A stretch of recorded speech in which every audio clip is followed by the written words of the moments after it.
Chicago, 1929. The city is gripped by fear.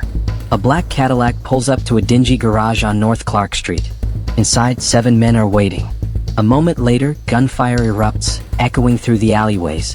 When the smoke clears, all 7 men are dead, executed in cold blood. The infamous St. Valentine's Day Massacre. The mastermind? A man whose name sent shivers down the spines of his enemies, Al Capone. But how did he rise from a petty thug to the undisputed ruler of Chicago's underworld? And how did he use fear, manipulation, and dark psychology to build an empire that law enforcement couldn't touch? Capone wasn't just a gangster, he was a master of psychological warfare. Born in Brooklyn in 1899, he learned early that brute force alone wasn't enough to survive. What set him apart was his ability to control minds as well as the streets. He studied the weaknesses of his rivals, manipulated public perception, and used fear as his greatest weapon. By his early 20s, Capone had moved to Chicago, where he worked under Johnny Torrio, another crime boss who saw Capone's potential. But Torrio was strategic and low-key. Capone? He wanted the world to know his name. And he knew exactly how to make that happen. Capone didn't just eliminate his enemies, he made examples of them. His message was clear: defy me and you'll regret it. A prime example of his psychological tactics. The St. Valentine's Day Massacre, he didn't just kill his enemies. He staged it so brutally that the entire city lived in terror of crossing him. Capone understood the power of duality.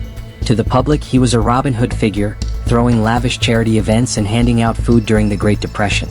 But behind closed doors, he ruled with an iron fist, ordering executions with a nod, controlling politicians through bribery, and ensuring that even the police were too afraid to move against him. Capone would give gifts, pay off debts, and protect businesses, only to later demand absolute loyalty in return.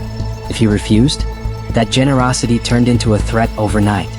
Fear wasn't just for enemies. Capone made sure that no one would ever testify against him. Witnesses conveniently disappeared, recanted their statements, or suffered mysterious accidents. Also, he didn't just bribe cops. He owned judges, politicians, and entire police departments. The law was just another tool in his arsenal. He also crafted an image of himself as a businessman, not a criminal. The press covered his philanthropy, his expensive suits, his charm, not the blood that stained his empire, but even the greatest crime lords fall. Capone's empire wasn't taken down by bullets or rival gangs, it was taken down by something no amount of violence could stop: tax evasion. The FBI couldn't convict him for murder or racketeering, but they found a way to prove that he hadn't paid taxes on his illegal earnings. In 1931, he was sentenced to 11 years in prison. And just like that, the man who ruled Chicago with fear, money, and manipulation was locked behind bars. Al Capone's reign is a chilling reminder of how psychology, power, and crime intertwine. He didn't just rely on muscle. He used the art of control, perception, and intimidation to build an empire that seemed invincible. But in the end, even the most feared men can be undone by their own arrogance.